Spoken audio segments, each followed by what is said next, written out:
14 का H. Hello hello hello. Question number 14 का H. Tejvi started a business, open a bank account, invest in the shares for 50,000, paid out of saving account, bought goods.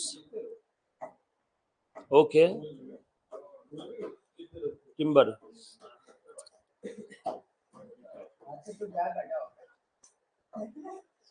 For 3 lakh, paid half by cash and half by check. Paid carriage, bank charges, goods 15,000 we used to make furniture and wages paid. Dividend collected by bank rupees. Dividend collected by bank 5,000 wrongly credited in the firm's account. इसके आगे और भी खतरनाक transaction. Okay, ध्यान से सुनना। Okay okay, ध्यान से सुनो। उसने कि नहीं ऊपर जो शेयर्स खरीदे वो शेयर्स कैसे है? पर्सनल। शेयर्स कैसे खरीदे? Personal.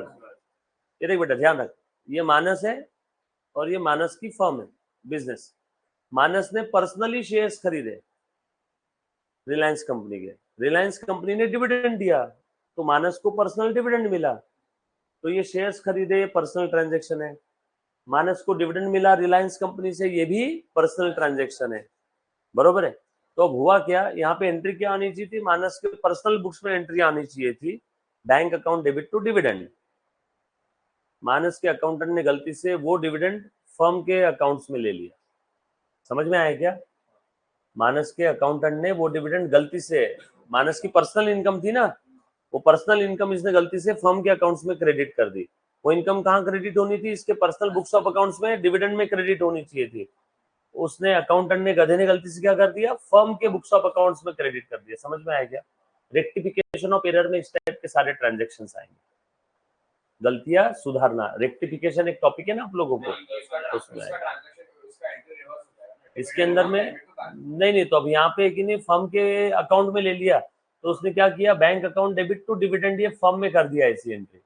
Bank account debit to dividend ये फर्म के बुक्स में ऐसी एंट्री कर दी। हमें रेक्टिफाई अभी नहीं करना है, रेक्टिफाई हम लोग करेंगे कौन से टॉपिक में? रेक्टिफिकेशन ऑफ एरर्स में। उसके लिए पहले रूल समझाने पड़ेंगे ना मुझे, error of principle, omission, commission क्या है। तो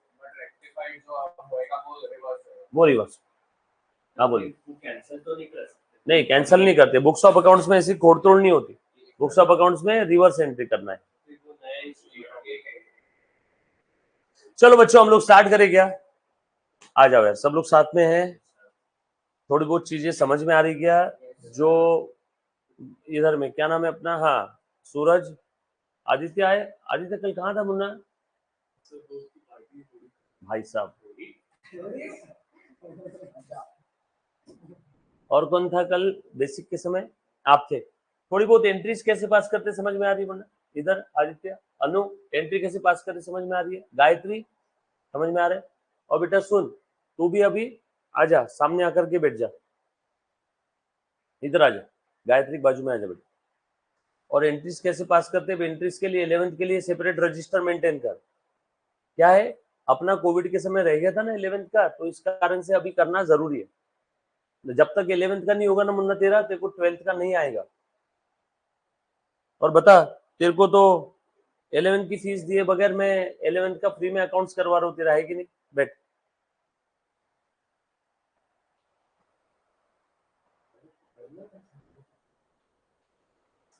आ जाओ।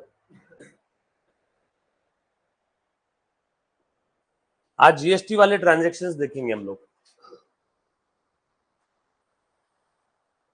सब लोग ध्यान देना बेटा। सब लोगों ने रूल पढ़ा घर पे? ए बेटा, मेरे को ये आया रे बेटा एक नोटिफिकेशन।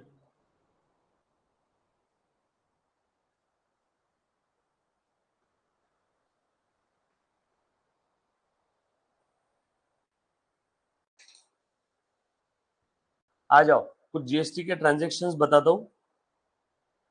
जीएसटी के transactions ICSC, CBSE, Maharashtra board, सब जगह पे बिल्कुल सेम है, क्योंकि जीएसटी पूरे भारत में सेम है। जीएसटी के ट्रांजैक्शन में कहीं पे कोई चेंज नहीं है। हाँ, प्रैक्टिस प्रॉब्लम सीबीएसई में ज्यादा, आईसीएससी में और ज्यादा, स्टेट बोर्ड में थोड़े कम, बट कॉन्सेप्ट तीनों जगह बिल्कुल सेम।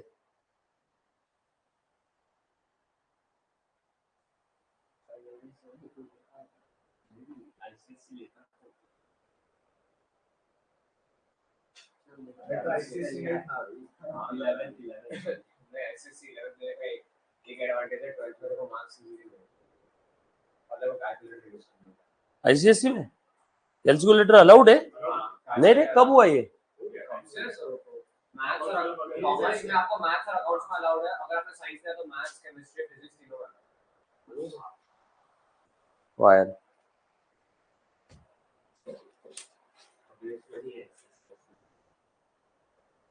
चलो बच्चों, सब लोग अच्छे से ध्यान देना यार। लास्ट लेक्चर में हमने जर्नल के क्वेश्चन सॉल्व किए थे कुछ, मेरे ख्याल से 12-13 क्वेश्चन अभी तक सॉल्व किए है ना। टोटल 14 या 16 कितने दिए प्रैक्टिस के लिए? 16 दिए, उसमें से 12-13 कुछ सॉल्व हुए हैं। 3 क्वेश्चन उसमें के अभी भी बाकी है, बट है ना वो तीनों क्वेश्चन करवाने के पहले हम लोग आज जीएसटी का कॉन्सेप्ट देख रहे हैं। सर जीएसटी अचानक 20 से क्यों स्टार्ट किया? क्योंकि जीएसटी की भी जर्नल एंट्रीज हम लोगों को करना है बहुत जल्द। यस और नो? सर जीएसटी की जर्नल एंट्रीज मतलब क्या, बता दो सारी चीजें डिटेल में। जीएसटी क्या है, क्यों है, जीएसटी से किसका फायदा होता है ना, तो सारी चीजें बता दो। ध्यान देना बेटा, सबसे पहले तो जीएसटी यानी क्या होता है वो एक बार बता दो बेटा। आप सभी लोग यहाँ जितने बच्चे बैठे हैं बेटा, सब लोग अपनी अपनी लोकेशन ऐसी कर दो कि आपका मेरा आई टू आई कॉन्टेक्ट होना चाहिए। पहले गायत्री ऐसी लोकेशन तेरी चेंज कर कि तेरा मेरा आई टू आई कॉन्टेक्ट होना चाहिए। पीछे पूनम ऐसा बैठ, किसी के पीछे छुप छुपा के नहीं बैठना है किसी ने भी, आई टू आई कॉन्टेक्ट होना चाहिए ताकि मुझे समझ में आए कि आपको समझ में आ रहा है कि नहीं आ रहा है। राइट, वो आपकी जिम्मेदारी है। वो उद्धव ठाकरे साहब ने बोला था ना, माझा घर माझी जवाबदारी, तो वो आपकी जवाबदारी है कि आपका मेरा आई टू आई कॉन्टेक्ट होना चाहिए। बेटा इधर सब लोग बरोबर है, प्रॉपर इस हिसाब से बैठो कि जब भी मैं किसी की तरफ देखूं तो मुझे समझ में आ जाए उसका ध्यान है नहीं है। वरना आप किसी के पीछे बैठोगे ना तो कहीं ना कहीं जाने अनजाने में आप बाहर हो जाओगे, मेंटली कहीं दूसरी दुनिया में चले जाओगे। काफी बार ऐसा होता है ना कि बच्चे, मैं भी जब छोटा था तो मैं क्या करता था, मेरे जो फिजिक्स के टीचर थे, गायत्री थोड़ी ऐसी बैठ बेटा, मेरा साइंस था ना, पीसीएम भी था मेरे को, फिजिक्स केमिस्ट्री मैथ्स बायो 11-12 है ना। 12th के बाद फिर मैं कॉमर्स में आया था। तो हमारे जो फिजिक्स के टीचर थे ना, वो जब पढ़ाते थे वो बड़ा बोर लगता था मेरे को। फिजिक्स के टीचर जब पढ़ाते थे तो वो एकदम एकदम साइलेंट में से एक जगह बैठ के पढ़ाते थे पूरे इसमें। तो हम पीछे किसी के मोटू सा लड़का था तो उसके पीछे में बैठ जाता था, और फिर मेरे दिमाग में कुछ अलग ही ख्याल चलते थे कि मैं सुपरमैन हूँ, या उस समय सुपरमैन बहुत ये इसमें था, क्या कहते हैं, जोर में चल रहा था, ट्रेंड में था। तो स्पाइडरमैन तो नया नया मूवी आया था, मेरे 12th के बाद की बात है वो। सुपरमैन बहुत जोर में था, तो मैं ऐसा सोचता था मैं सुपरमैन हूँ और वो जो मेरी क्लास की जो क्रश है मैं उसके साथ इधर उधर घूम रहा हूँ। ऐसे मन में स्टोरी बन जाती थी और पता ही नहीं चलता था 1-1.5 घंटे का क्लास किधर खत्म हो, है ना। तो बच्चा, और वो ही अगर मैं सोचो आज अगर वो सर से आंख मिला करके क्लास में ध्यान देता तो मेरे मन में सब आता गया, और आज तुम्हारा भाई डॉक्टर रहता, क्योंकि मैंने पीएमटी दिया था ना, फिर मैं यहाँ रहता ही नहीं। शायद इसी के लिए मैं स्टोरियां देखते रहता था, मन में बनाते रहता था। उस समय कोई फोन वोन तो था नहीं, फोन था भी नहीं, फोन सिर्फ कुछ मिनिस्टर लोगों के पास हुआ करता था। फोन जैसी चीज भारत गांव के लोगों को तो पता भी नहीं थी, और मिनिस्टर के पास फोन था। 30-35 रुपए पर मिनट आउटगोइंग कॉल था, और 19 रुपए पर मिनट इनकमिंग कॉल था। यानी किसी का फोन भी आ जाए तो हर मिनट का 19 रुपया लग रहा है ना। उस समय कहीं तो हम उड़ते उड़ते ऐसा खबर पता चली थी, पेपर में आया था कि संजय दत्त का महीने का बिल 3-4 लाख रुपए आता था फोन का उस समय, जहां 4 लाख में लोगों को बंगलो मिल जाता था, बरोबर है क्या, वहां उसका महीने का बिल 3-4 लाख आता। तो हाँ, टाइम पास के लिए कुछ चीजें थी नहीं, अभी तो भी फोन वोन है बोलना। तो उस समय मैं सोचता था, आई टू आई कॉन्टेक्ट नहीं रहता था ना, तो वो बच्चा फिर कभी ग्रो नहीं कर पाता लाइफ में। बाद में जब मैं 12th साइंस किया, पीएमटी रिपीट किया, पीएमटी में एमबीबीएस के लिए डोनेशन लग रहा था, तो उस समय नहीं किया डोनेशन, नहीं इच्छा थी। पापा को मैंने बोला कहाँ करते, और मैं फेल हो गया तो क्या करूंगा, तो इसलिए फिर मैं कॉमर्स में आ गया। फिर बाद में जब पापा ने कंपलसरी किया कि भैया अब तू कॉमर्स कर रहा है ना, तो गांव में ही रुक, शहर जाने का क्या काम, तो उस समय बीकॉम यानी बेकाम समझते थे लोग। अभी तो भी कॉमर्स इंडस्ट्री में इतनी सारी फील्ड आ गई है कि कॉमर्स वाला आदमी आज हर जगह पे काम कर सकता है। कल हमने देखा था ना, कॉमर्स स्टूडेंट कहीं पे भी खाली नहीं बैठेगा। तो उस समय ऐसा था कि मेरे को कंडीशन क्या था, मेरे को गांव में रुकना नहीं था। पापा ने एक ही कंडीशन रखी, बाहर जाना है तो कुछ अच्छा कोर्स रहा तो बाहर तो भी जा, बीकॉम के लिए क्या बोले होम टाउन छोड़ के डिस्ट्रिक्ट प्लेस पे जा रहा है। तो मैंने पता लगाया कॉमर्स में ऐसा कौन सा कोर्स है जो गांव में नहीं होता है, तो मुझे पता चला सीए। सीएस और सीएमए के बारे में तो मालूम भी नहीं था, आज भी बहुत कम लोगों को मालूम है सीएस सीएमए क्या है। तो मैंने ऐसा पता लगाया कि सीए चार्टर्ड अकाउंटेंसी का ऐसा कोई तो कोर्स है जो गांव में क्लास नहीं होते, लोगों को मालूम भी नहीं है। मुझे मालूम नहीं था कि इतना टफ है, तो मैंने पापा को बोला मेरे को सीए करने का, सीए। तो फिर पापा ने बोला सीए क्या रहता मालूम है तेरे को? बोला नहीं, अच्छा कोर्स है। बोले जीन्स पैंट पहनने वाला आदमी धोती में आ जाता लेकिन सीए नहीं बनता है। बोले तो तू गांव में रुक। बोला नहीं, मेरे को सीए करना है। तो फिर उन्होंने कंडीशन क्या रखी, अप डाउन कर, डिस्ट्रिक्ट और होम टाउन में 2 घंटे का बस का रास्ता। तो बोले रोज अप डाउन कर, और सीए के अंदर में जो पेपर रहते तेरे आधे पेपर भी निकल गए तो बोले मैं तेरे को भेज दूंगा जो तू सिटी में बोलेगा। तो पापा तो ऐसे थे कि भैया अभी तो जीवन भर होने ही वाला नहीं है, और उस समय सभी को ये मालूम था कि 1000% ये फेल ही होने वाला है। लेकिन मेरी इच्छा शक्ति थी कि मेरे को होम टाउन छोड़ना था, क्योंकि मेरा रूटीन कैसा था वहां पे, दोपहर में वो गाय ढोर के बाड़े में जाके गायों को पानी पिलाना, अपने यहाँ पे गाय थी, बैल थे, भैंसे थी, उनको पानी पिलाना, खेत में चक्कर मारना, दुकानदारी में बैठना, सारे काम थे और मेरे को बड़ा ये आता था। और जिस दिन दूध निकालने वाले भैया नहीं आते थे ना, उस दिन मैं दूध भी निकालता था।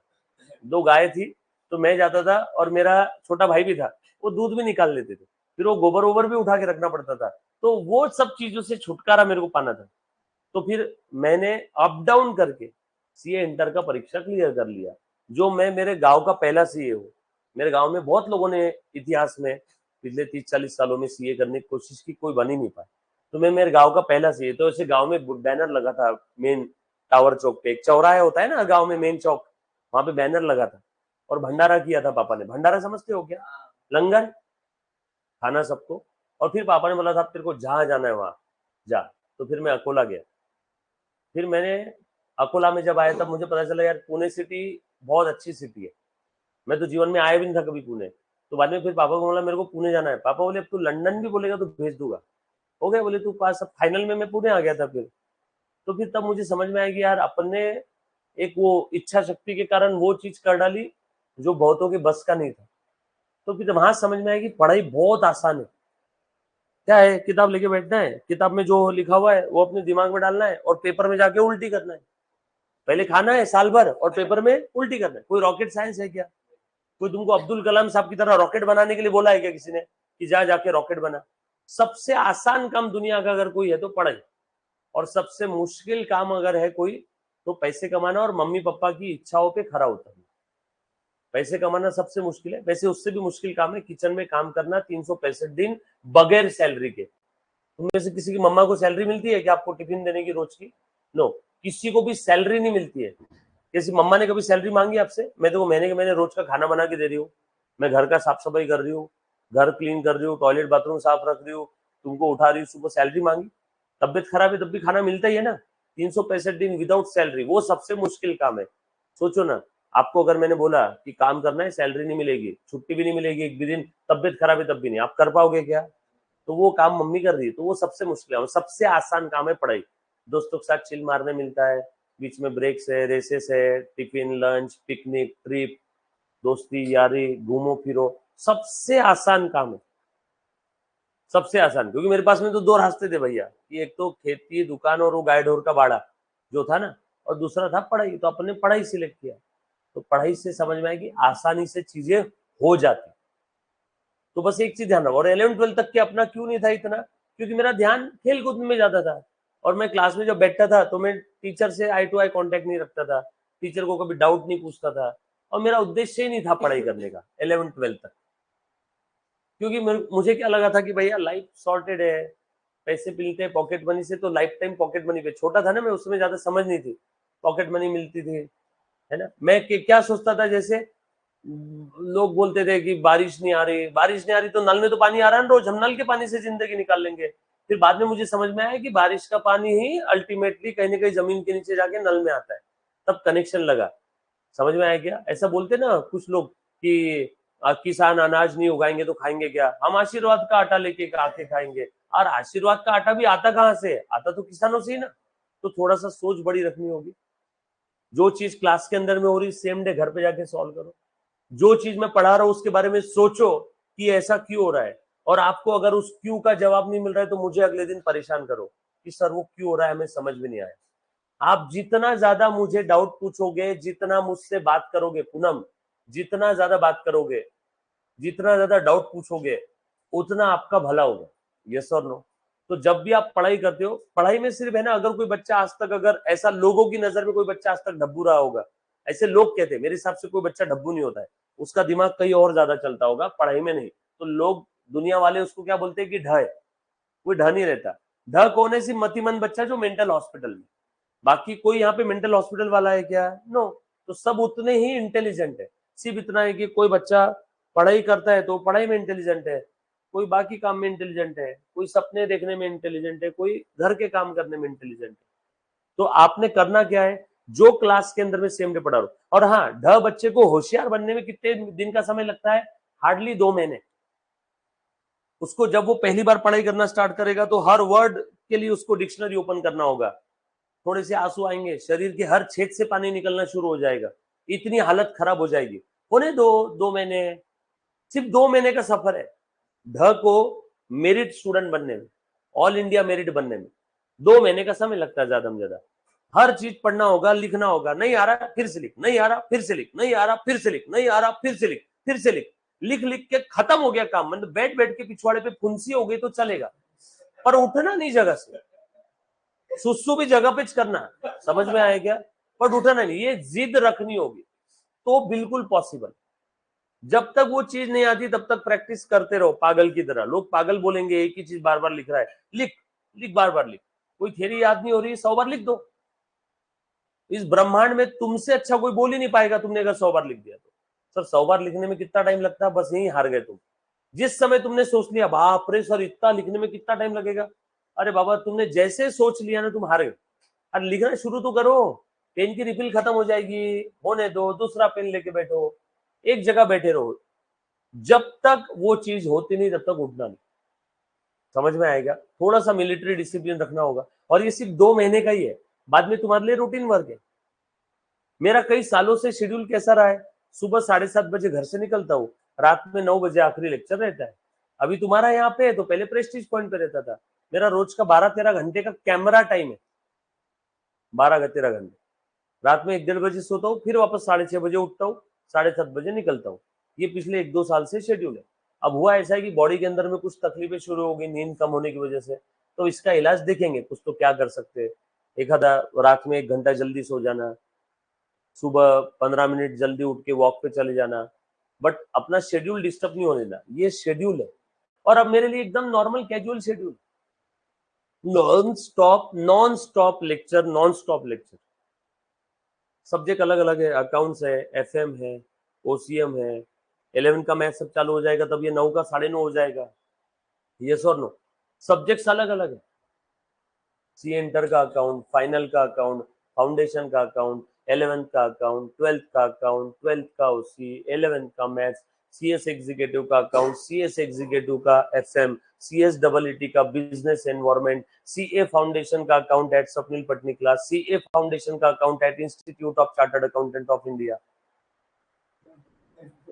समझ में आया क्या? ये इतने सारे, और हर जगह पे अलग अलग टॉपिक चलते रहते। तो तुम जब ये डिसिप्लिन लेके आओगे तो तुम्हारे लिए भी ये सब सारी चीजें पीनट हो जाए। समझ में आएगा? तो थोड़ा सा डिसिप्लिन की जरूरत है, वो तुम्हारी जिम्मेदारी है। तुम जब भी कोई चीज बताओ नहीं समझ में आया 50 बार पूछना, क्योंकि तुम्हारे मम्मी पापा का हार्ड अर्न मनी तुमने यहाँ पे पे किया है, मेहनत का कमाया हुआ पैसा। तो तुम जिस दिन मुझे डाउट नहीं पूछोगे, ज्यादा में ज्यादा क्या होगा कि मैं आपको बोलूंगा कि बेटा ये मुझे नहीं आता, मैं कल बताऊंगा। आज तक भगवान की दया से ऐसा बोलने की जरूरत नहीं पड़ी पिछले 13 सालों में। हो सकता है तुम्हारा कोई डाउट एकदम बढ़िया रहे तो मेरा भी फायदा हो जाएगा ना, मेरा भी नॉलेज 1% से तो बढ़ जाएगा उस कारण से। तो तुम डाउट पूछो, जहां डाउट आए वहां, पर डाउट वो ही बच्चे को आएगा जो क्लास में ध्यान देगा। क्लास में ध्यान ही नहीं दिया तो फिर तो न रहा बांस न बजेगी बांसुरी। ध्यान दिया तो डाउट आएगा, ध्यान ही नहीं दिया तो डाउट आएगा ही नहीं। समझ में आया क्या? तो थोड़ा सा अपना गोल डिसाइड करो, है ना। अपन यहाँ किस पर्पस के लिए, तुम जब यहाँ पे आए थे चल के, तो तुम्हारा प्लान क्या था यहाँ पे आने का? क्लास अटेंड करके अच्छे से नंबर से पास होना, पढ़ाई करना, ये प्लानिंग से आए थे ना तुम। तो जब भी तुम्हारा ध्यान भटके तो तुम वो प्लान याद करो कि तुम्हारे ये तुम्हारे प्लान में है क्या? क्लास में ध्यान नहीं देना है तुम्हारे प्लान में था क्या? नहीं, तो फिर क्यों कर रहे हो? छुट्टी मारना है तुम्हारे प्लान में था क्या? नहीं, तो मत करो। जो तुम्हारे प्लान में चीजें थी वो ही चीजें फॉलो करो, तो वो ही तुमको मिलेगा जो तुम्हारे प्लान का फाइनल गोल था। समझ में आया? तो ये थोड़ी सी चीजें ध्यान रखना। ये इसलिए बता रहा हूँ, खास करके कुछ बच्चे क्लास के अंदर में ध्यान नहीं देते, मुझे 12th के बच्चों को चिल्लाना पड़ता है। पर एक बात बताओ, टू बी वेरी ऑनेस्ट, ये 11th की बैच के जो बच्चे अभी यहाँ पे जो बैठे हैं, ये बच्चे भयंकर सिंसियर है, ये भयंकर सिंसियर है, बहुत अच्छी बैच है, सब लोग ध्यान देते। मुझे आज 12th की बैच में बच्चों को पैर पड़ने पड़े। क्यों रे पैर पड़ने पड़े कि नहीं आज, बता पूनम क्यों? मैं बच्चों को बोल रहा हूँ, अरे बाबा तू ध्यान दे, ये तेरे लिए चल रहा है। मेरा 11 12 CS LLB सब हो चुका है, ये तुम्हारे लिए चल रहा है। मैंने पैर पड़े आज, बस अब उतना ही बाकी। मैं एक एक बच्चों मतलब चलो मैं पैर पड़ता हूँ यार, अब ध्यान दे दो। होता क्या है, बच्चा ध्यान नहीं देता है, और रिजल्ट वाले दिन तुम्हारे पेरेंट्स मुझे जरूर कोसेंगे कि सर ये आया था, ये इसका रिजल्ट अच्छा नहीं आया, समझ में आया क्या, या ये फेल हो गए। तो मुझे वो दिन नहीं देखना है, इसलिए मैंने कल कुछ बच्चों के पेरेंट्स को बुलाया है। मैंने उनको बोला है, मैंने बोला सर देखो 2 एडमिशन कम रही मेरे पास चलेगा, बट रिजल्ट वाले दिन में किसी की गलत बात मैं नहीं सुन पाऊंगा। तुम तो यही सोचोगे ना सर कि सर तुमको समझती, तुमको ध्यान था, तुमने हमको क्यों नहीं बोला उस समय। इसलिए मैंने कल ही बुलाया, इसके पेरेंट्स को बुलाया, एक पूनम के, एक और बच्चों के पेरेंट्स को बुलाया, जानवी के भी पेरेंट्स से बात करके लिया। तो कैसा है कि मैंने बोला आप आ जाओ सर, आपके बच्चे का भविष्य खतरे में। तो बोले सर मैं अब भी आता। बोला सर अब भी मत आओ, मेरा लेक्चर रहेगा वापस, तो आप कल आ जाओ। बोला कल अपन मिलते हैं या कल फोन पे बात करते। तो तुम लोग जब ध्यान दोगे, क्योंकि होता क्या, रिजल्ट वाले दिन तुम्हारे मम्मा पापा को तुम्हारे रिलेटिव पूछ पूछ के परेशान कर देंगे। तुम्हारा रिजल्ट अगर खराब आया ना, तो 50 रिलेटिव के फोन आएंगे, उनको पता होने के बावजूद भी कि तुम्हारा रिजल्ट खराब है, फिर भी पूछेंगे तुम्हारे बच्चे का रिजल्ट क्या आया, और टॉन्ट मारेंगे। और तुम्हारा रिजल्ट अच्छा आया तो कोई फोन नहीं करेगा, फिर तुमको फोन करना होगा, हाँ हाँ रिजल्ट बहुत अच्छा आया, पेड़े भेज रहा हूँ, यस और नो। और रिजल्ट खराब आए तो 50 लोग फोन करने वाले, तो उस समय तुम्हारे मम्मी पापा की हालत खराब हो जाएंगी रे बेटे। तो थोड़ा सा समझो, माँ बाप की हालत एक्चुअल में खराब हो जाती है जब रिजल्ट बच्चे का खराब आता है ना, तो उन्हें अपने ही खून पे डाउट होना लगता है कि यार ये हमारी औलाद है, सब इसके लिए फैसिलिटी दिया, सब पैसे खर्चे किए, और रिजल्ट ये देखने मिल रहा है। और उससे बड़ी तकलीफ जब उनके रिलेटिव या तुम्हारे रिलेटिव जब माँ बाप को, और तुमको नहीं पूछेगा कोई, वो किसको टॉन्ट मारने वाले हैं और मारेंगे सब। नारियल किसके सर पे फूटने वाले हैं, तुम्हारे मम्मी पापा के सर पे।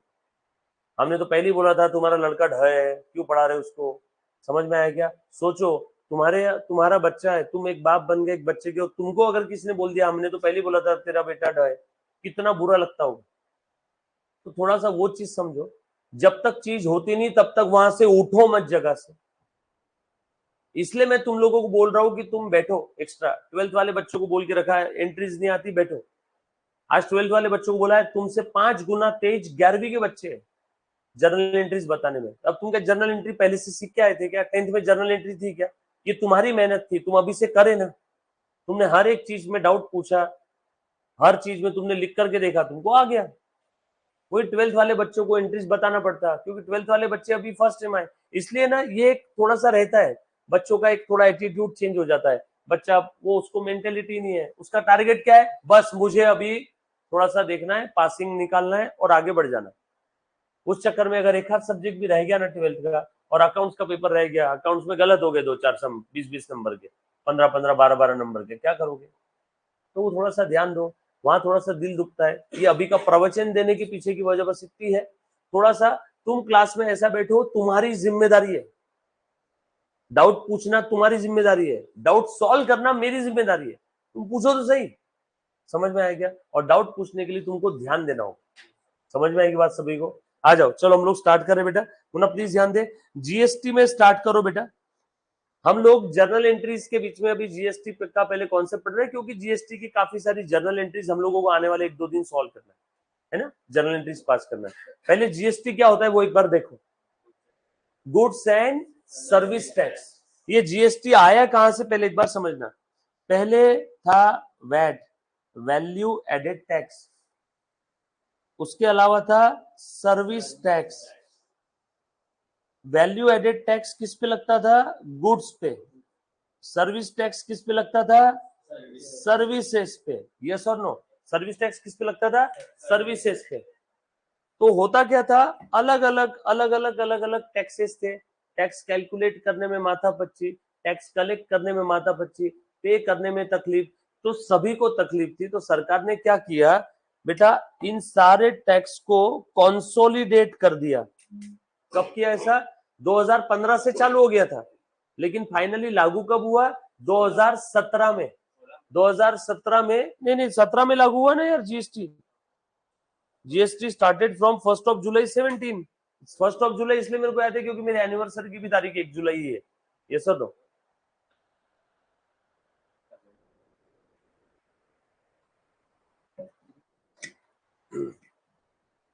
सो ध्यान से सुनना, ये जो वैट था, ये जो सर्विस टैक्स था, ये वैट और सर्विस टैक्स को क्या कर दिया? कंसोलिडेट कर दिया, मर्ज कर दिया, है ना। वन नेशन वन टैक्स के तहत कि भैया एक ही होना चाहिए। बट बाद में उसके अंदर में भी बहुत लड़ाई झगड़े हुए, स्टेट वाले अलग कहने लगे, सेंटर वाले अलग, तो फिर जीएसटी के अंदर में और दो ब्रांचेस आ गई, सीजीएसटी और HGST. CGST central goods and service tax, बरोबर है क्या? और उसके बाद में स्टेट जीएसटी और एक था सेंट्रल जीएसटी। बट हम लोगों को जीएसटी टैक्स कोई सब्जेक्ट नहीं पढ़ना है। जीएसटी आगे जाके पूरा एक सब्जेक्ट है 100 नंबर का। ये जो वर्ड दिख रहा है ना, ये 100 नंबर का सब्जेक्ट है। अगर कोई बच्चा आगे जाके सीए, सीएस या सीएमए करता है या आगे जाके बीकॉम करता है, बरोबर है, तो इसमें से कोई भी कोर्स अगर करता है, बीकॉम या सीए या सीएस या सीएमए, बरोबर है, तो आगे जाके इनको जीएसटी पूरा एक सब्जेक्ट आने वाला है। अच्छा by the way Munna please ध्यान देना, जीएसटी का मैकेनिज्म बताता हूं, पहले समझ लो, बाद में हम लोग पढ़ेंगे। ध्यान से सुनना, ये एक सेलर है ना,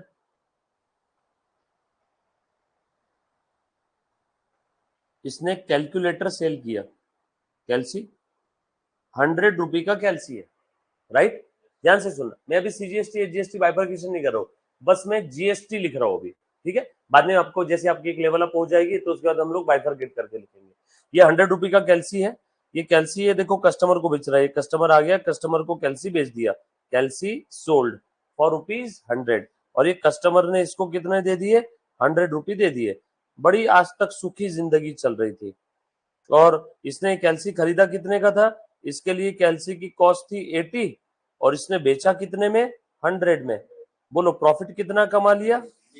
20 रुपए का प्रॉफिट अर्न कर लिया। हैप्पी लाइफ, कोई तकलीफ ही नहीं थी सेलर के जीवन में। ऐसा रोज मस्त कैल्सी बेचता था, पैसे कमाता था। और एक दिन सरकार ने देखा, सरकार बोली इतना आसानी से कोई कैसे एकदम सब कुछ कर सकता है? तो सरकार ने बोला इसको, इधर आ बेटा, देखो अब इसके ऊपर टैक्स देना होगा। ये बोले मैं इनकम टैक्स देता हूँ, हाँ वैसा नहीं, और टैक्स देना होगा गुड्स के ऊपर, जो तू गुड्स बेच रहा है ना कैल्सी, गुड्स, जिस चीज में हम लोग धंधा कर रहे हैं उसको हम लोग क्या बोलते हैं? गुड्स। सरकार से रहा नहीं गया ना, तो बोले ठीक है, कौन सा टैक्स देना होगा? सरकार बोले जीएसटी देना होगा। तुम लोग गब्बर सिंह टैक्स बोलते हैं, ऐसा नहीं बोलना हमने, गब्बर सिंह टैक्स नहीं, आप क्या बोलोगे? जीएसटी। तो जीएसटी देना पड़ेगा। तो बोले ठीक है दे दूंगा। अभी नेक्स्ट टाइम से कैसा, इसने पूछा कितना जीएसटी देना होगा? आपको समझाने के लिए 18%। कितना जीएसटी देना है आपको? 18%। तो नेक्स्ट टाइम से जब फिर से ट्रांजेक्शन हुआ, फिर से ये सेलर ने ये कस्टमर को कैल्सी बेच दिया। कितने का कैल्सी था? 100 प्लस। इस बार सेलर ने बोला भैया कस्टमर रुको, 100 मत देना, 100 प्लस जीएसटी है 18%। कितना आ जाएगा? 18। तो टोटल कितना देना है आपने? 118। कस्टमर ने 4 गालियां मारी, बोले क्या है अभी तक तो 100 में लेके जाता था। तो बोले साहब मैं क्या करूं, ऊपर से सरकार ने जीएसटी लगाया, मेरी गलती नहीं है। तो कस्टमर ने इसको कितना दिया इस बार? 118। इसके पास 118 आ गए, ये खुश हो गया। ये सोचने लगा कि पहले मेरे पास कितने आते थे? 100, इस बार मेरे पास कितने आए? 118। लेकिन इसकी खुशी बहुत थोड़े समय की थी, क्योंकि जैसे इसके पास 118 आ गए, सरकार आ गई, सरकार आ गई, चल रहा निकाल। तो बोले क्या? बोले वो जो 18 जो कलेक्ट किया ना तूने कैल्सी पे, वो 18 तेरे पापा के नहीं है, मेरे हैं। तो इसने बोला हाँ ठीक है। तो 118 में से इसने 18 किसको दे दिया? सरकार को। कुछ ध्यान ध्यान में आया क्या? तो अल्टीमेटली इसको मिले कितने? 18 तो जीएसटी चला गया, पहले भी कितना मिल रहा था? 100। तो इसमें फायदे में कौन रहा? सरकार। और अल्टीमेट मरण किसका रहा? कंज्यूमर का। सो अल्टीमेट टैक्स का बर्डन किसके ऊपर आता? कंज्यूमर पे। बट इसमें और ध्यान से सुनना सर। अब ये बताओ, ये जो सेलर है जिसने कैल्सी बेचा, इसने कैल्सी घर पे पैदा थोड़ी किया होगा, इसने भी कहीं ना कहीं से खरीदा होगा ना। तो जब इसने कैल्सी खरीदा होगा तो इसने भी क्या दिया होगा? जीएसटी। कुछ बात समझ में आ रही क्या? थोड़ा सा है ना, मैं एक सिनारियो को एक लिंक में एक चेन के अंदर में स्टोरी के फॉर्म में आपको पूरा समझाता हूँ। ध्यान से सुनना बेटा आप सब लोग। ये देखो, ये है मानस स्टेशनरी। ये मानस ने क्या किया, कैलकुलेटर खरीदा, कैल्सी। मानस ने कैल्सी खरीदा आपको समझाने के लिए 100 रुपये में। कॉस्ट कितनी है 100, प्लस मानस ने जीएसटी कितना पे किया 18%। कितना हो गया, पेड टू सप्लायर। सप्लायर से लिया ना इसने कैल्सी, सो ये कौन है इधर में, सप्लायर। सप्लायर ने मानस को 100 रुपए का कैल्सी 118 में बेच दिया। बताओ मानस ने कितना पे किया 118। इस 118 में कैल्सी के लिए कितना दिया बेटा, अजिंक्य आता हो बेटा, उस पॉइंट पे भी आता हूं, डोंट वरी। कैल्सी के लिए कितना पे किया 100। मानस ने जीएसटी कितना पे किया 18, ठीक है। अब सेम कैल्सी आगे मानस बेच रहा है कस्टमर को। मानस ये कस्टमर को कैल्सी बेच रहा है आपको समझाने के लिए, सेल प्राइस 200 रुपए में, ठीक है। मानस कितने में बेच रहा है 200 में, बराबर। मानस खुद का भी तो प्रॉफिट रखेगा ना कि समाज सेवा कर रहा है। उसने कितने में बेचा कैल्सी, खरीदा कितने में था 100 में, प्लस जीएसटी दिया था 18, 118 टोटल पेमेंट किया था। और मानस आगे उस कैल्सी को कितने में बेच रहा है 200 रुपए में सेल प्राइस, तो 200 रुपए में बेचेगा, प्लस कस्टमर से मानस और क्या ले रहा है जीएसटी 18%। कितना हो जाएगा 36। सो बिल कितने का बना रहा है मानस 236 का। तो मानस के पास पैसे कितने आए, amount received by Manas stationery from customer, कितना है बेटा 236, यस और नो। इस 236 का जरा बाइफर्केशन बताना, कैल्सी के लिए कितना आया और जीएसटी कितना कलेक्ट किया। सरकार फिर से आ गई मानस के पास, बोले निकाल। मानस बोले क्या, बोले जीएसटी दे, तूने कलेक्ट किया ना अभी कस्टमर से। इस बार मानस होशियार था, मानस बोले हाँ हाँ जीएसटी देना है ना। तो मानस सरकार के पास चला गया, मानस सरकार को 36 देने ही वाला था। मानस ने बोला रुको, ऑलरेडी भूतकाल में सेम कैलकुलेटर पे मैंने आपको 18 रुपए का जीएसटी दे दिया है। ये मानस ने पे किया था ना, मानस ने किसको सर, लेकिन मानस ने सप्लायर को दिया था ये जीएसटी। अरे सप्लायर को भी दिया था, अल्टीमेटली ये जीएसटी तो गया होगा सरकार के पास ही। तो इस बार जब सरकार आई, मानस को बोली कस्टमर को तूने 200 का कैल्सी 36 जीएसटी लगा के बेचा, चल ये 36 रुपीस मुझे दे। मानस 36 रुपीस लेकर के सरकार के पास चला गया। मानस सरकार को 36 दे ही रहा था, वो कैल्सी सेल किया उसका। मानस को ध्यान में आया रुको, भूतकाल में सेम कैल्सी जब मैंने परचेस किया था तब सेम कैल्सी पे सरकार आपको ऑलरेडी 18 मैंने दे दिए थे। तो इस बार मानस बोल रहा है ऑलरेडी मैंने कितने दे दिए थे 18, ऑलरेडी पेड। ये कौन सा जीएसटी है, ये GST at the time of sale वाला, और ये जीएसटी कौन सा पे किया था at the time of purchase. तो नेट पेएबल कितना आ रहा है, ये लो सरकार 18 रखो और घर जाओ। तो इस बार मानस कितना पे करेगा सरकार को 18, नेट पेड। ये समझ में आई क्या बात सभी को, लॉजिकल है। सरकार बोल रही नहीं लेकिन इस कैल्सी पे जीएसटी तो 36 है, तो मानस ने बोला हाँ 36 मिल गए ना आपको, पहले 18 दिए और अभी 18 दिए, 36 दे दिए। अगर अभी मैं 36 दूंगा मतलब मैं क्या पागल हूं क्या, पहले मैंने ऑलरेडी 18 दे दिए और अभी और 36 दूं तो क्या 54 जीएसटी दूं क्या आपको इस कैल्सी पे, तो डिफरेंस ही देना पड़ेगा ना बॉस। ऑलरेडी जब मैंने कैलकुलेटर खरीदा था तब मैंने 18 दिए इस कैल्सी पे, सेम कैल्सी जब मैंने बेचा तो मैंने 236 कलेक्ट किए, तो 36 मेरे पास जीएसटी आए, वो 36 में सरकार को देने जा ही रहा था, तो मुझे पता चला कि ऑलरेडी मैंने 18 सरकार को दे दिए इसी कैल्सी में। अगर सरकार ने वो 18 का क्रेडिट मानस को नहीं दिया तो बताओ ये 18 मानस की कॉस्ट हो जाएगी ना, ये तो गलत है ना बॉस, समझ में आया क्या? एक कैल्सी के ऊपर 2-2 बार जीएसटी देगा क्या मानस? समझ में आया? तो जब ये कैल्सी खरीदा था तब सरकार को मानस ने इस कैल्सी पे कितना दिया था? 18। सेम कैल्सी जब बेचा तो मानस ने जो जीएसटी कलेक्ट किया वो जीएसटी जब इस सरकार को देने जाएगा तब पुराना पे किया हुआ ये माइनस करेगा। ये पुराना पे किया हुआ माइनस करना, इसको कहते हैं जीएसटी क्रेडिट लेना। आपको 5 से 10% समझ में आ गया होगा, अभी मुझे ऐसा लगता है 100% नहीं आया अभी किसी को, 5 से 10% आया। ये लिख लो सबसे पहले, अब ये केस लिखो, ऐसा लिखो केस 1। कौन से बेटा? 30 कौन से? ये लेट आया क्या? मैंने बोला तो था शायद स्टार्टिंग में, नहीं बोला? मैंने बोला ना कि हमने जब वीडियो स्टार्ट किया तभी तो बोला कि वो जर्नल के हमने कितने छोड़े? 3 एक छोड़े हैं, वो जीएसटी के बाद में नहीं। हाँ बोला, वही तो बोलूं, शायद मैं भूल गया। सर कस्टमर को मैं जितना ज्यादा सेलिंग प्राइस, मतलब अभी इधर 200 है, अगर 500 नेट 54 ज्यादा बढ़ेगा, बढ़ जाएगा, इसलिए तो सरकार बोलती तुम बेचो ना महंगा, इसको जीएसटी भी ज्यादा आ रहा है। और अल्टीमेट मरण किसका हुआ बेचारे का? कंज्यूमर का।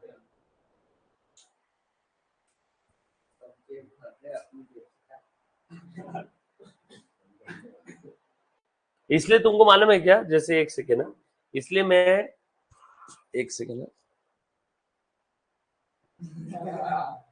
इसलिए मैं जो तुम लोगों से पेमेंट लेता हूँ ना वो रोहित के अकाउंट में क्यों लेता हूँ मालूम है क्या? समझ में आया क्या सभी को? वो मैंने रोहित के अकाउंट में लिया था, तुमने से किस लोगों ने रोहित के अकाउंट में भी दिया होगा ना पेमेंट, तो रोहित किस में, क्योंकि मेरे अकाउंट में पैसा लिया तो मुझे उसके ऊपर 18% देना होगा। तुमसे मैं अलग से जीएसटी ले रहा हूँ क्या? नो। लेकिन सरकार क्या बोलती है, तुमने जो अमाउंट लिया उसमें जीएसटी इंक्लूडेड है ऐसा समझो फिर, और मुझे 18% मेरी जेब से देना होगा। नहीं नहीं, 20 लाख के ऊपर किसी एक अकाउंट में लिया तो जीएसटी का वो सब आ जाता है। तो 18-19 लाख तक रोहित के अकाउंट में लेने का, उधर के भी ऑफिस के 18-19 लाख रो पंकज के अकाउंट में, 18-19 लाख विजय के अकाउंट में, ऐसा। नहीं नहीं, उन सबका चेकबुक और एटीएम मेरे पास रहता है ना, चेक साइन किया हुआ, एटीएम मेरे पास, चेकबुक मेरे पास।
लिखा बेटा सभी ने?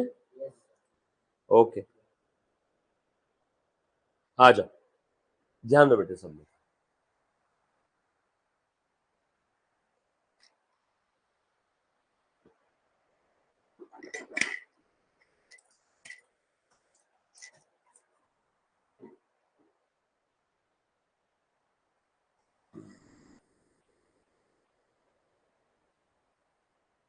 डन?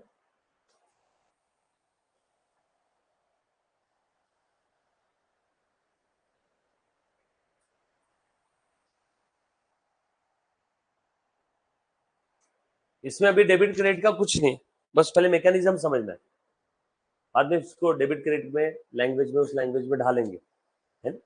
आज वो क्या, जब मैं आपको वो बात बता रहा था ना तो मैंने रिकॉर्डिंग पॉज किया।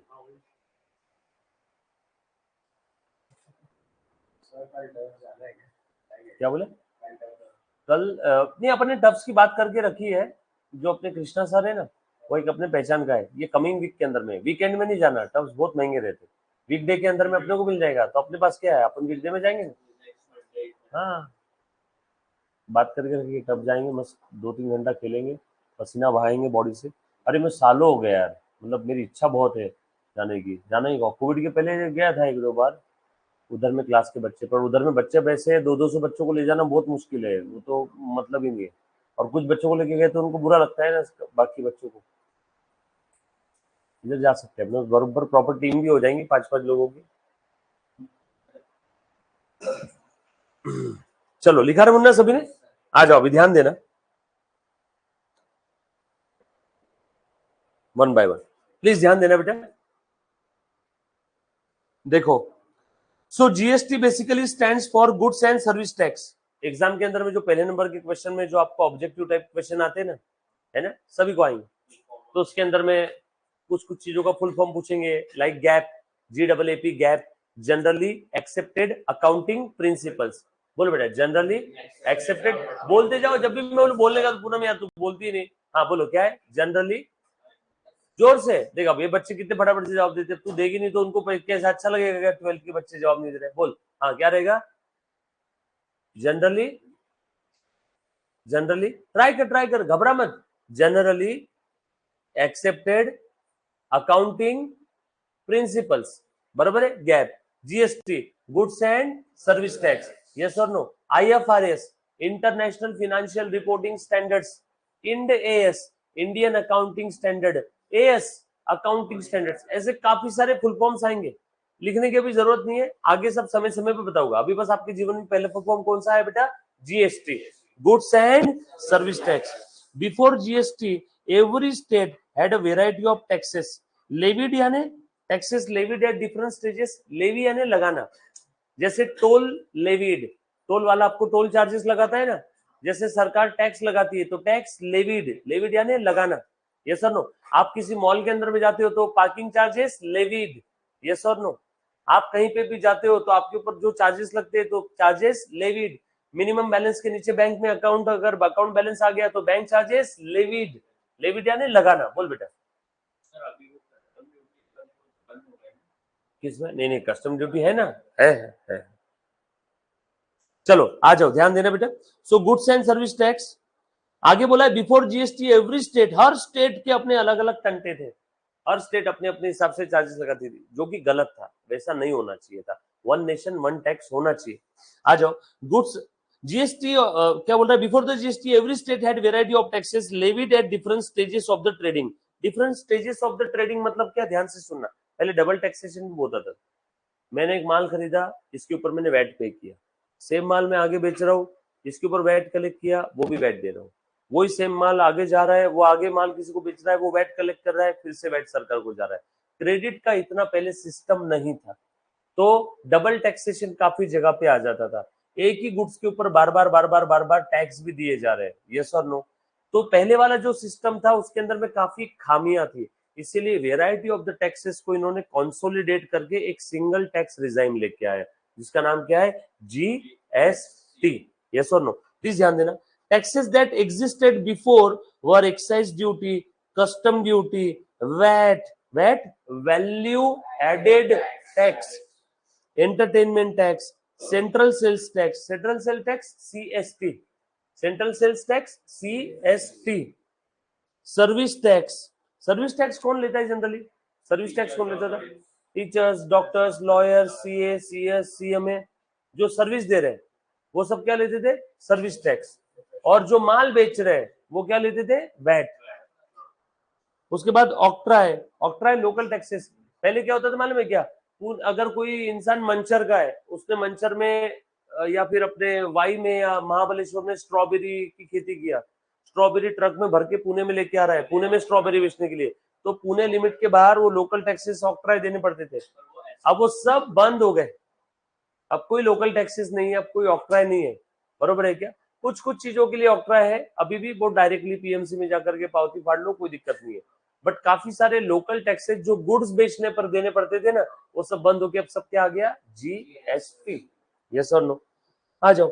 All this taxes are included under GST. ये सब मिक्स होकर के एक ही टैक्स हो गया। कौन सा टैक्स आ गया? जीएसटी। बट इसका मतलब ये है कि सारे के सारे बंद हो गए। इसमें से वैट बंद हो गया, सर्विस टैक्स बंद हो गया, काफी केसेस में ऑक्ट्राय बंद हो गया, सेंट्रल सेल्स टैक्स बंद हो गया, एंटरटेनमेंट टैक्स अभी भी कुछ कुछ जगह पे लगता है, कस्टम ड्यूटी अभी भी कुछ कुछ जगह पे लगती है, कुछ कुछ सिनारियों में या कुछ प्रोडक्ट के केस में लगती है, बरोबर है। वेल्थ टैक्स भी काफी हद तक हट गया, वेल्थ टैक्स भी नहीं है अभी ज्यादा। एक लिमिट से ऊपर अगर आपके पास वेल्थ है तो आपको वेल्थ टैक्स देना पड़ता था। जैसे मेरे पास में अगर 4 प्रॉपर्टी है, 4 में से 3 प्रॉपर्टी रेंट पे गई है, एक प्रॉपर्टी खाली पड़ी है, तो उस खाली पड़ी प्रॉपर्टी पे मुझे वेल्थ टैक्स देना है, क्योंकि तुम भारत सरकार का एक बहुत इंपॉर्टेंट रिसोर्स, जो तुमने जमीन पे घर बंगला दुकान बना के रखा है, वो तुमने रेंट पे नहीं दिया। रेंट पे देते थे तो तुम पैसा कमाते थे, पैसा कमाते थे तो सरकार को टैक्स देते थे, जो कि तुमने रेंट पे नहीं दिया तो तुम पैसे नहीं कमा रहे, पैसे नहीं कमा रहे तो सरकार को टैक्स नहीं मिल रहा है, चलो तुम्हारे जेब से टैक्स भरो। समझ में आया क्या? तो वेल्थ टैक्स लेते थे। अगर ऐसी कोई संपत्ति, ऐसी कोई प्रॉपर्टी आपकी जो आइडल पड़ी है, आलसी पड़ी है, तो उसके ऊपर वेल्थ टैक्स देना पड़ता था। और सही भी था सरकार का, गलत का है? भारत के सब लोगों ने अगर ऐसा करना शुरू कर दिया, नहीं हम कमाएंगे नहीं, तो सरकार के पास रेवेन्यू कहां से आएगा? आज भी सरकार का टोटल रेवेन्यू का 15 से 22% तक का रेवेन्यू टैक्स से आता है। यस और नो? अब तुम बताओ, तो सरकार मिलिट्री पे खर्चे कहां से करेगी, डेवलपमेंट के लिए खर्चा कहां से करेगी? तो टैक्स देना चाहिए। बट मेरा कहना है कि टैक्स 30% मत वसूलो। 30% टैक्स बहुत ज्यादा होता है। 30% टैक्स स्लैब रेट में आते हैं। अगर आप हायर इनकम साइड में हो, अगर आपकी इनकम 10 लाख के ऊपर है, तो आपका टैक्स कितना है? 30%। यानी सोचो, आपका साल का प्रॉफिट अगर 15 लाख हुआ, तो 15 लाख में से 30% यानी 4.5 लाख किसको ले जाके दे दो? सरकार को। 1 करोड़ का प्रॉफिट हुआ तो 30 लाख किसको दे दो? सरकार को। समझ में आया क्या? केबीसी के अंदर में अगर आप जीतते हो तो 30% किसको चले जाता है? सरकार को, है ना? तो वो गलत है, थोड़ा सा कम होना चाहिए। खैर छोड़ो, ऑल दिस, मैं किसी के खिलाफ नहीं हूँ, ये मेरा एक पर्सनल ओपिनियन है। यस और नो? सरकार जो कर रही हो सोच समझ के कर रही होगी, प्लीज ध्यान देना। सो ये सारे छुटपुट टैक्सेस मर्ज होकर के क्या बन गया? जीएसटी। हम लोग ये डिस्कशन को इतना लंबा चौड़ा इसलिए कर रहे हैं, मैं इतना बताऊंगा तो पेपर में आप इतना लिख के आओ, और मैंने ही पहले इतना बताया तो पेपर में आप क्या लिखोगे आपको मालूम है, तो इसीलिए डिटेल में डिस्कशन करना जरूरी। All this taxes are included under GST, that is why GST is one nation one tax. Exam में आपको बोलेंगे dash dash is one nation dash dash और full stop, one nation one tax, या फिर GST is dash dash dash, 4 option रहेंगे, 2 nation one tax, 1 nation one stack, 1 state 1 tax. तो correct answer is 1 nation 1 tax. समझ में आएगा? आगे, 1 nation 1 tax 1 market. GST is, अच्छा ये 1 मार्केट का कॉन्सेप्ट क्या, ध्यान से सुनना। ग्लोबलाइजेशन की वजह से आज गली नुक्कड़ में बैठा हुआ आदमी अमेरिका में भी माल बेच रहा है। पूनम ध्यान दे बेटा, ग्लोबलाइजेशन की वजह से आज गली नुक्कड़ में बैठा हुआ आदमी, हल्दीराम की दुकान पहले नागपुर के एक चौराहे पे थी, आज वही हल्दीराम दुबई में, अमेरिका में, हर जगह पे माल बेच रहा है क्या? यस और नो? सब लोग साथ में ना? इसको क्या हो गया रे?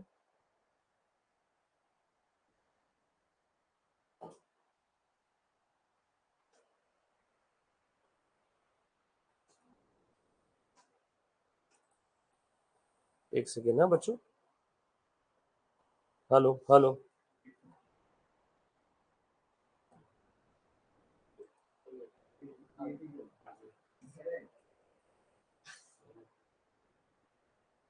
दिख रहा है क्या बेटा? एक बार चेक करना।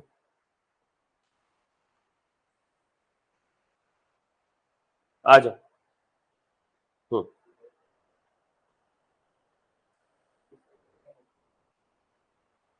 हाँ, हम लोग कहा थे बेटा जीएसटी पे।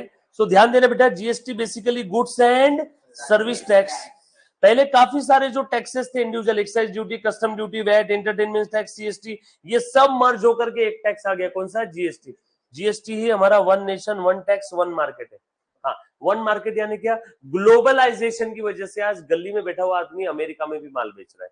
अमेजोन, तुम अमेजोन के ऊपर कुछ ऑर्डर करते हो, तुमको पता है क्या वो कहाँ से आ रहा है? दिल्ली, बेंगलोर, कभी कभी चाइना से भी माल आता है, यूएस से भी माल आता है। अगर तुमको बोला 1 महीना लगेगा डिलीवरी में, तो माल डेफिनेटली आउट ऑफ इंडिया से आ रहा है। यस और नो? अपने ये सिस्टम के छोटे मोटे वायर कनेक्टर है ना, काफी सारी चीजें ऐसी है जो आउट ऑफ इंडिया से बुलाई है, जो इंडिया के अंदर में बहुत महंगी मिलती, 800 रुपए की, बाहर से बुलवाया 20 रुपए में, 40 रुपए में, 100 रुपए में। यस और नो? बस में आने के लिए 1-1.5 महीना लगता है, उतना पेशेंस चाहिए। तो काफी सारे ऐसे प्रोडक्ट है तो जो बाहर से आए, तो ये वन मार्केट का ही तो कॉन्सेप्ट है। मुझे एक बात बताओ, आज चाइना में बैठा हुआ आदमी इंडिया के बैठे हुए आदमी को माल बेच रहा है, ये वन मार्केट ही हो रहा है, जस्ट बिकॉज ऑफ ग्लोबलाइजेशन। तो बस इसीलिए ये लोग चाहते हैं कि one nation one tax one market, at least India के लिए तो भी। अब चाइना में बैठे हुए आदमी को जीएसटी देना है, कैसे? जब यहाँ पे इंडिया में वो माल भेजेगा और इंडिया से जब उसको पैसा जाएगा तो पैसा डायरेक्टली उसको नहीं जाता है, अमेजोन के थ्रू सरकार को उसका शेयर मिलता है, बाद में उधर पैसा जाता है। मालूम है क्या? इतना आसान नहीं है भारत से पैसा लेके जाना, बरोबर है? तो जीएसटी तो देना पड़ेगा। GST started from 1 July 2017। ध्यान देना बेटे सभी ने। In the tax invoice for goods there is a HSN. HSN क्या रहता है? हार्मोनाइज, बोला ध्यान देना, हार्मोनाइज सिस्टमेटिक नोमेनक्लेचर। एचएसएन के अलग अलग जगह पे आपको अलग अलग लॉन्ग फॉर्म देखने मिलेंगे। ये एचएसएन कोड होता है, जैसे कि नहीं, माइक का एचएसएन कोड अलग है, पेन का अलग है, टीवी का एचएसएन कोड अलग है, मेडिसिन का एचएसएन कोड अलग है, अलग अलग प्रोडक्ट के, बैटरी का अलग है, लाइट का अलग है, फैन का अलग है, बराबर है? अलग अलग प्रोडक्ट के अलग अलग एचएसएन कोड होते हैं। ये एचएसएन कोड के भरोसे डिसाइड होता है कि उसके ऊपर कितना जीएसटी का रेट लगने वाला है। डोंट वरी, आपको कोई एचएसएन कोड लाइन लर्न करने की जरूरत नहीं है, बस इतना ध्यान रखना कि गुड्स के लिए एचएसएन कोड होते हैं। हाँ बोल बेटा। हाँ अलग है, सभी सस्ती भी रही तो भी अलग है। जीएसटी ज्यादा लगेगा। लग्जोरियस आइटम के ऊपर जीएसटी ज्यादा लेते हैं। लग्जोरियस आइटम, नशे वाले आइटम, हानिकारक आइटम है, फिर भी लोग खरीदते हैं, तो सरकार उसके ऊपर जीएसटी ज्यादा लगा देती है, ताकि सरकार लोगों को प्रेरित करे कि तुम ये ना खरीदो, तो जीएसटी ज्यादा। और जो डेली नीड्स वाले, बेसिक नीड वाले आइटम है, उसके ऊपर सरकार जीएसटी कम लगाती है। सो HSN that is harmonised system और सिस्टमेटिक ऑफ, क्या बोलो बेटा? Harmonised system of nomenclature. अच्छा, नॉमेनक्लेचर क्या होता है? Naming system. नेमिंग सिस्टम, ये एचएसएन कोड है बेटा, बराबर है? हर एक प्रोडक्ट का अलग अलग एचएसएन कोड रहेगा। अब ध्यान रखना, आपकी बुक के अंदर में हार्मोनाइज सिस्टम ऑफ नॉमेनक्लेचर है ना, तो आप भी ऐसे ही ऑप्शन सिलेक्ट करोगे। एग्जाम के अंदर में आपको लॉन्ग फॉर्म पूछा जाएगा, एक क्वेश्चन 4 ऑप्शन, अक्कड़ बक्कड़ बम्बे को, है ना, कौन मरेगा करोड़पति। तो करेक्ट आंसर आप क्या सिलेक्ट करोगे? अब आप दूसरा कुछ सिलेक्ट मत करना, आप क्या सिलेक्ट करोगे? Harmonize system of nomenclature. आगे, while in service invoice there is a SSC. SSC क्या रहता है बेटा, बताओ तो? हाँ, जैसे एचएसएन कोड है वैसे एसएससी भी कोड है, सर्विस अकाउंटिंग और सर्विस अकाउंट कोड। कुछ लोग सर्विस अकाउंट कोड बोलते हैं, कुछ लोग सर्विस अकाउंटिंग कोड बोलते हैं। ज्यादा जो जनरली चलता है सर्विस अकाउंटिंग कोड, ये सर्विसेज के लिए। आगे, services are also classified and special code numbers are given, these are. अच्छा देखो यहाँ दिया हुआ है सर्विस अकाउंटिंग कोड, यस और नो? तो एचएसएन कोड किसके लिए रहता है बताओ? गुड्स के लिए। एसएससी कोड किसके लिए रहेगा? सर्विस के लिए। याद रहेगा सभी को? अच्छा, ये सब कोड वगैरह से क्या बताना चाहते हैं आपको कि भैया एसएससी और एचएसएन कोड के हिसाब से, जैसे कि नहीं, मैं अगर आपको बात बताऊं, ये मेरे पास में यहाँ पे नहीं है अभी, ये तो मैं बताता था आपको। कल पंकज जब आएगा ना, तो पंकज से मैं बिल निकालने बोलूंगा अपने सिस्टम से। अपन जो बिल देते हैं ना, तो उसके अंदर में एचएसएन कोड है अपना, बराबर है? मैं जो टीचिंग सर्विस दे रहा हूँ उसका एचएसएन, उसका एसएससी कोड अलग है। हम जो बुक्स बेचते हैं उसका एचएसएन कोड अलग है, यस और नो? तो एचएसएन कोड डालने के बाद सिस्टम को समझ में आता है इसके ऊपर इतना टैक्स लेना है, क्योंकि नाम थोड़ी लिखेंगे, ऐसे नाम तो करोड़ों हो जाएंगे। सारी बुक्स के लिए एचएसएन कोड एक ही, सीए की सारी सर्विस के लिए एसएससी कोड एक ही, टीचिंग की सारी सर्विस के लिए एसएससी कोड एक ही। सोचो, हर सर्विस का अलग अलग नाम से ये लिखेंगे तो करोड़ों नाम हो जाएंगे। कुछ बात समझ में आ रही है सभी को? टीचर के लिए एक होगा, किसके लिए? अभी वो जैसे सीए के लिए एक होगा। नहीं, टीचिंग, सारी टीचिंग, 11वीं कक्षा की रहो, 12वीं की रहो, सीए सीएस सीएमए रहो, फर्स्ट सेकंड थर्ड स्टैंडर्ड रहो, टीचिंग कहीं की रहो, सारे टीचिंग का एसएससी कोड सेम। उसके बाद ध्यान देना, अब ये आपको याद करके रखना है बेटा, है ना? एग्जाम के अंदर में इसके ऊपर आपको सवाल आ सकता है। जैसे 0 रेटेड कुछ गुड्स है जिनके ऊपर जीएसटी कितना लगता है बेटा, बता? 0%। ऐसे कौन से रहेंगे बताओ तो?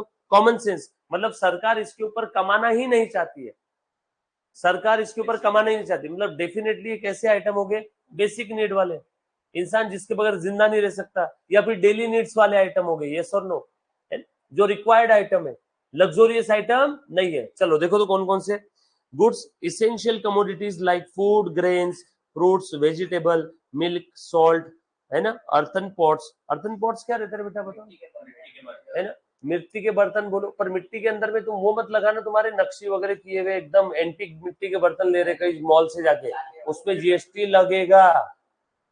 समझ में आया क्या? नहीं तो बच्चे सवाल पूछते हैं, सर हम मेरे पापा ने एक एंटीक बर्तन लेके आए मिट्टी का 1 लाख रुपए का, है ना, तो भैया उसका पर्पस खाना पकाने का नहीं है, वो रखने का है, शो पीस है, लग्जोरियस आइटम में आ जाएगा।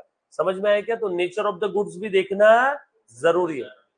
उसके बाद में आगे सर्विसेज की अगर बात करूं तो charitable trust activity, transport of water, uses of the roads, है ना, bridges, public library, agriculture related services, education and health care services, इनके ऊपर जनरली जीएसटी कितना है जी 0%। आगे low rated 5%, commonly use item like LPG cylinder, tea, coffee, oil, honey, frozen vegetable, spices, sweets and services like railway transport, bus transport, taxi services, है ना, basic need वाली services है। उसके बाद स्टैंडर्ड रेट 12% है, वन स्लैब, स्टैंडर्ड रेट दूसरा 18%, इसमें सबसे ज्यादा आइटम आ जाते हैं और ये लग्जोरियस है, हाईली रेटेड। अब ध्यान से सुना, 12% में क्या क्या है, कंज्यूमर गुड्स है, बटर, घी, ड्राई फ्रूट। अब ये तो देखो ना, ड्राई फ्रूट, बटर, घी है तो 5% से लो रेट से ज्यादा ही दिखेगा, है ना। ये बेसिक नीड वाले आइटम नहीं है, घी, ड्राई फ्रूट, ये बेसिक नीड वाले आइटम है क्या? नो, बट फिर भी कंज्यूमेबल गुड्स है, यस और नो। कुछ लोगों के लिए रूटीन है बटर, घी, ड्राई फ्रूट्स खाना, तो उनके लिए भले ये बेसिक नीड नहीं है बट कंज्यूमेबल है 12%, है ना। जैसे जैसे रेट बढ़ते जाएगा समझ जाओ वो आइटम कैसा हो रहा है, लग्जोरियस आइटम, मतलब उसके बगैर भी काम हो सकते हैं, वो तुम्हारे अंदर खुजली है, तुम वो आइटम खरीद रहे हो, यस और नो। सो देखो, consumer goods, butter, ghee, dry fruit, jam, jelly, sauces, pickle, mobile phone, etcetera etcetera, इस टाइप के। अच्छा, जब भी ऐसा बोला जाए एक्सेट्रा तो इस टाइप के आइटम्स, यस और नो। जैसे मैंने आपको बोला कि बच्चों क्लच, ब्रेक, टायर, ऑयल, तो ये ऑयल कौन सा होगा? गाड़ी वाला। खाने वाला ऑयल तो नहीं होगा ना। फिर से मैं एक और एग्जांपल ले रहा हूँ, जैसे आलू, कांदा, सॉस, ऑयल, अभी ऑयल कौन सा होगा? खाने वाला। तो प्रीवियस आइटम को मद्देनजर रखते हुए तुम अगला आइटम डिसाइड करते हो ना, तो जहां भी एक्सेट्रा आ गया तो लाइक गुड्स, लाइक के जैसे, यस और नो। उसके बाद services like printing job work, guest house service related services. Guest house services में कौन सा आएगा? गेस्ट हाउस सर्विसेज के अंदर में काफी सारे है कि नहीं, गेस्ट हाउस होते हैं, विश्राम गृह सरकार के, वहां पे आप जाकर के रहते हो तो वहां पे भी आपको जीएसटी देना पड़ता बिल के ऊपर में 12% का, यस और नो। किसमें? होटल रिसोर्ट के अंदर में तो यार सर ये लगता है क्या बोलते हैं 28% है, स्टार के ऊपर में अगर 7 स्टार है तो अलग, 3 स्टार है तो अलग, लॉज है तो अलग, यस और नो। मैं बता रहा हूँ ना, इसके ऊपर पूरा 100 मार्क का एक 1200-1300 पेज का सब्जेक्ट है जो हम लोगों को 2 पन्नों में यहाँ पे खत्म कर, इसके ऊपर 100 मार्क का सब्जेक्ट है। ये जो चीजें दिख रही है ना, ये सारी आउटडेटेड है, ये सब रेट बदल गए, आइटम्स अंदर के बहुत सारे बदल गए, यस और नो, है ना। 19 के समय के सारे 2019 के। उसके बाद 18% में मार्बल है, ग्रेनाइट है, perfumes, metal items, computer, printer, monitor, CCTV services like courier services, outdoor catering services, circus, drama, cinema, इन सब पे 18% है, ये सर नो। मैं सर्कस का टिकट लेता हूँ तो टिकट 100 रुपए का है तो मुझे कितना देना है? 118। थोड़ा सा आज का लेक्चर और कल का लेक्चर थोड़ा सा डल जाएगा, पहले बताता हूँ, क्योंकि जब तक आपको मैं जीएसटी का बैकग्राउंड और थ्योरी समझाऊंगा नहीं तब तक आप उसकी अकाउंटिंग नहीं कर पाओगे, क्योंकि आगे कॉम्प्लेक्स ट्रांजेक्शंस रहेंगे। अगर आपका बेसिक आइडिया क्लियर रहा, इनपुट आउटपुट क्या होता है, तो फिर आप उसकी आराम से एंट्री पास कर पाओगे। तो थोड़ा सा आपने मुझे झेलना है ना, थ्योरी के समय मानता हूँ थोड़ा सा प्रैक्टिकल रहा तो बच्चों को बोर कम होता है ना, थ्योरी सुनने में बोर हो जाता है कभी कभी, है ना। मैं कोशिश करूंगा कि आप बोर ना हो। हाईली रेटेड के अंदर में लग्जोरियस आइटम्स है, motorcycle, spare parts, luxury cars, paan masala, vacuum cleaner, dish washer, AC, washing machine, fridge, tobacco products, aerated water. उसके बाद में सर्विसेज में 5 स्टार होटल, अम्यूजमेंट। देखो बेटा ये सब हाई रेटेड है, समझ में आया क्या? यस, ये सब 28% वाले हैं। कुछ बात समझ में आ रही सभी को? सो कौन कौन से रेट कितने बता दो, 0, 5, 12, 18, 28। बोलो बेटा 0, 5, 12, 18, 28 बरोबर, याद रहेगा सभी को। अच्छा अंदर के आइटम आपने थोड़े थोड़े से दो तीन आइटम याद रखना है, तो उसके बाद में लाइक आइटम आपको वैसे ही याद रहेगा। चलो एक बार मुझे बोल के बता दो तो सब लोग फटाफट से। 0% में इसेंशियल कमोडिटीज है ना, फूड ग्रेन्स, खाने पीने के जो आइटम्स है। सर्विसेज में ध्यान रखना, भगवान के काम वाली सारी है ना। उसके बाद में ये ऊपर की जो इसेंशियल कमोडिटी है उसका ट्रांसपोर्ट दिख रहा है क्या। बाद में public library, agriculture related services, education and health services. नाम पढ़ के कैसा एकदम मस्त लग रहा है ना। ट्रांसपोर्ट, बट ट्रांसपोर्ट किसका, ध्यान से सुनना, transport of water, charitable trust activities, तो ये सब कैसे 0% है। अनाज 0% वाला है, एग्रीकल्चर रिलेटेड सर्विसेज 0% वाला। उसके बाद थोड़ा सा commonly use item, LPG cylinder 5% है, किचन में काम आता है बरोबर है। एलपीजी में कमर्शियल वाला नहीं बोल रहा हूँ है ना, एलपीजी अपने पर्सनल जो हाउस होल्ड पर्पज के लिए यूज करते हैं। बाद में T, coffee, oil, honey, frozen vegetable, spices, sweets, या फिर railway transport, bus transport, service, taxi. तो ऊपर में भी ट्रांसपोर्ट है, नीचे में भी ट्रांसपोर्ट है। ऊपर वाला ट्रांसपोर्ट 0% वाला है, नीचे वाला ट्रांसपोर्ट 5% वाला है। ऊपर वाला ट्रांसपोर्ट कौन सा है बेटा बताओ तो, ट्रांसपोर्ट ऑफ वाटर। नीचे क्या है, transport of passenger, taxi, railway, yes और नो। तो नीचे में 5%, ऊपर में 0%। थोड़ा याद रहेगा ना सभी को, लाइक आइटम। उसके बाद में 12% बोल दिया, थोड़ा सा और हाई लेवल पे चले गए। एलपीजी के बाद में उसी गैस सिलेंडर पे घी गर्म करो तो समझ जाना है ना। पहले अनाज 0%, उसके बाद में सिलेंडर 5%, फिर थोड़ा सा और ऊपर घी 12%, ये सुन लो। तो घी बोल दिया तो ghee, butter, paneer, dry fruit, jam, jelly, sauces, pickle है ना। मोबाइल फोन, ये सब क्या है, वैसे मोबाइल फोन नहीं है, गलत है ये टोटली। मोबाइल फोन 18% पे है, बराबर है क्या, मोबाइल फोन नहीं है 12% पे आज के टाइम। उसके बाद printing job work, guest house services, तो ये आपका 12% में। और उसके बाद में 18% के अंदर में मोस्ट कॉमनली यूज आइटम है। मेरा अच्छा है कि आज आप ये आइटम्स की जो लिस्ट है वो लर्न करके आएंगे, यस और नो, आज अच्छे से। सिर्फ एक इतना एक एग्जांपल थोड़ा सा बता देता हूँ, फिर छुट्टी देता हूँ, ठीक है, चलेगा ना, 2-3 मिनट में, है ना। बैठेंगे सब लोग, 2-3 मिनट की बात है, देखो समझ लेना, ध्यान से सुनो। मैंने एक लैपटॉप परचेस किया from Jalaram and company. Jalaram बोला तो मेरे को किराना दुकान याद आ जाती है, हमारे गांव में थी एक। सो जलाराम एंड कंपनी से मैंने लैपटॉप परचेस किया, वर्थ रुपीज 50,000 एट 18% जीएसटी। 50,000 का लैपटॉप है, 18% का जीएसटी है, कितना हो गया 9,000। टोटल कितना पे किया 59,000 and amount paid by cheque, जैसे भी दिया होगा टोटल 59। अब जीएसटी जैसे ही दुकानदार ने कलेक्ट किया, वो दुकानदार के पास सेंट्रल गवर्नमेंट भी आ गई और स्टेट गवर्नमेंट भी आ गई लड़ने के लिए, ए जीएसटी निकाल। दुकानदार बोला किसको दूं, सेंट्रल बोली आधा मेरे को दे, और स्टेट गवर्नमेंट बोली आधा मुझे दे। 18% था ना, तो इसका कितना 9, इसका कितना था 9। अमाउंट बताओ 4,500 और 4,500, मतलब 4,500, 4,500, यस और नो। तो अब यहाँ पे मैंने लैपटॉप परचेस कर लिया। अब जब भी मैं लैपटॉप परचेस करता हूँ, मुन्ना प्लीज ध्यान देना, लैपटॉप अकाउंट विल बी कितने से डेबिट होगा, लैपटॉप तो 50 का ही है ना। अब लैपटॉप मैंने परचेस किया, लैपटॉप मेरे पास आ गया, मेरे पास माल आ रहा है, परचेस मतलब इनपुट ना, तो वहां पे मैंने जो जीएसटी पे किया वो input GST, output GST. Purchase किया तो माल आ रहा है, बरोबर है। परचेस किया, चाहे असेट परचेस करूं, चाहे माल परचेस करूं, चाहे कुछ भी परचेस करूं, आ रहा है ना। आ रहा है तो कौन सा जीएसटी, इनपुट जीएसटी। जा रहा है तो आउटपुट जीएसटी। अब यहाँ पे मैंने जीएसटी कितना पे किया बताओ तो, हाँ, इनपुट सीजीएसटी। सर ये डेबिट क्यों किया, बताता हूं। मैं सरकार को बोल रहा हूँ, हे सरकार सुन, ये लैपटॉप मैंने खरीदा है, तुझे जीएसटी दे रहा हूं। जब ये लैपटॉप जो आगे फ्यूचर में बेचूंगा ना, तब ये जीएसटी का क्रेडिट मुझे दे देना, तब मैं कट करूंगा, तब मैं वसूल करूंगा तुझसे। मतलब मैं सरकार से आगे वसूल करने वाला हूं क्या, मतलब मुझे सरकार से लेना है क्या, लेना है तो मेरे लिए सरकार एज गुड एज डेटर हो गई क्या, असेट है क्या, डेबिट करूं क्या। तो मैंने इनपुट सीजीएसटी और इनपुट नहीं, गलती से भी नहीं।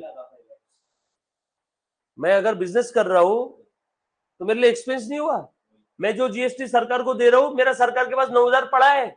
अब ये लैपटॉप जब मैं आगे बेचूंगा और मान ले मैंने इसके ऊपर जीएसटी कलेक्ट किया 12,000, तो सरकार को पूरा 12 दूंगा क्या? सरकार को बोलूंगा रुक, ऑलरेडी 9 दिया है तुझे इसके ऊपर, तो अब कितना दूंगा? 12 में से 9 कट करके ले 3, ये 9 का फायदा हुआ ना मुझे। तो हर वो चीज जिसका फ्यूचर में फायदा होता है उस चीज को हम लोग प्यार से क्या बोलते हैं? एसेट। इसलिए मैंने इनपुट जीएसटी को डेबिट किया। ये थोड़ी बहुत बात समझ में आ रही क्या? सरकार मेरी डेटर हो गई ना एक प्रकार से। सरकार को मैंने बोला भैया मैं 9,000 तेरे को दे रहा हूं, फ्यूचर में मैं तुझसे वसूल करूंगा ये 9,000।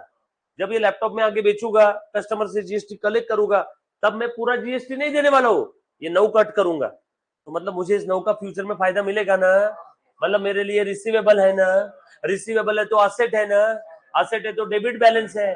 तो इसीलिए जैसे मैं जीएसटी पे करता हूं मेरे लिए रिसीवेबल बढ़ते जाता है, और जीएसटी पे किया रिसीवेबल बढ़ रहा है, तो इसीलिए इनपुट जीएसटी बरोबर है, ये मेरे लिए एक प्रकार से रिसीवेबल है, असेट है, डेबिट बैलेंस बरोबर है। और 2 बैंक 59, कुछ बात समझ में आई क्या?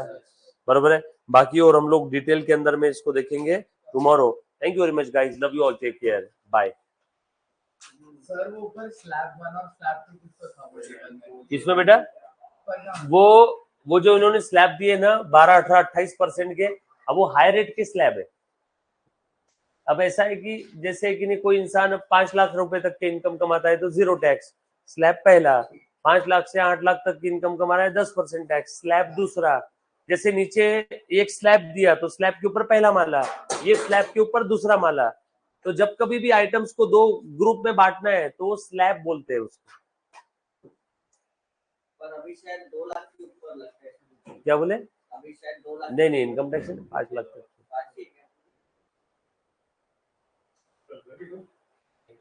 थैंक यू सो मच यार बच्चों,